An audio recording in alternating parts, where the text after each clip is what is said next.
I know there's a lot of people who are super curious to start. Is there advice you would give them on their journey? Yeah. I'm just going to talk about just getting better on the mat, okay? Because there's 1,000 other things you can talk about in terms of like morale and persistence and how often they should train. There's 1,000 things you could get. Break up with your girlfriend or boyfriend. That's one. No, I'm just kidding. Let's put that aside. That's probably the best advice we could give. It goes back to what we said earlier. I always advocate start your training from the ground up.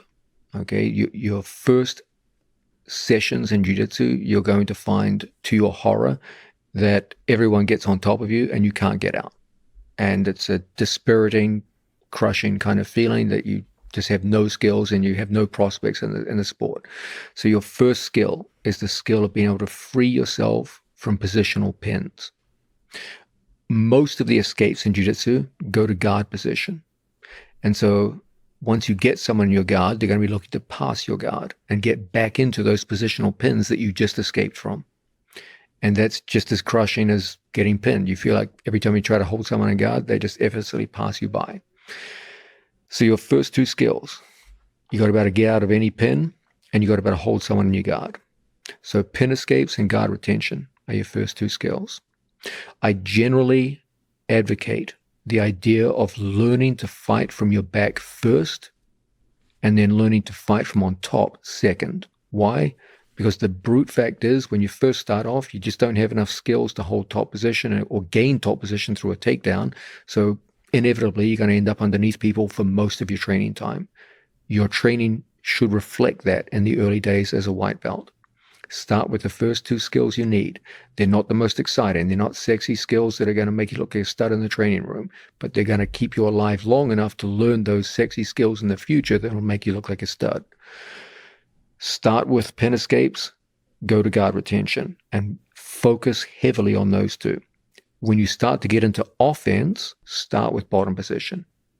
So there's a clear continuity between your pin escapes, your guard retention, and then your guard itself. Okay? You've got different options with guard. Some of you are going to like closed guard. Some of you are going to like variations of open guard. Some of you are going to like to be seated. Some of you are going to like to be supine. Some of you are going to like half guard. As a general rule, this is a heavy generalization, but I'm going to give it to you. In my experience, most people benefit the most by starting with half guard first. I know that traditionally jiu-jitsu has been taught closed guard first and then all the other guards come after that.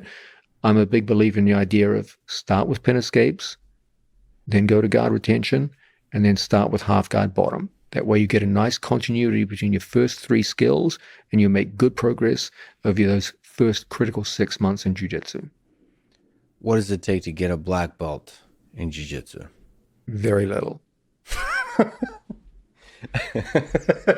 Just show up, pay your fees. Don't set your goals low, okay? Don't even ask yourself that question. No one cares if you got a black belt, okay? The only thing that counts is the skills you have.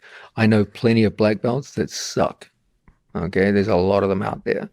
Don't lower your standards by saying, I want to get a black belt. Ask yourself something much more important. How good do I want to be? You want to be damn good, right? You want to do something, invest time, and you want to be the best you can. Wearing a belt around your waist doesn't guarantee that. Build skill.